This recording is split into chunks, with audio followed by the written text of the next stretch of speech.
Today I'm ready for HONOR X7b and I'll show you how to log out from Gmail account on this device.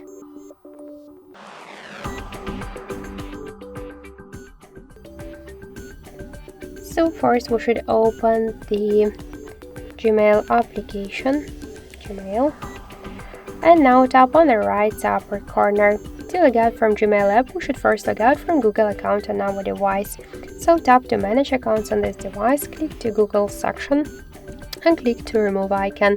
Tap to remove, tap to OK and use one from your protect methods if you use them. After that, we could see that we just successfully logged out from Google account. So let's go back to the Gmail app and we could see that we also successfully logged out from the Gmail application. So that's it. Thank you for watching, and if you like this video, leave thumbs up and subscribe.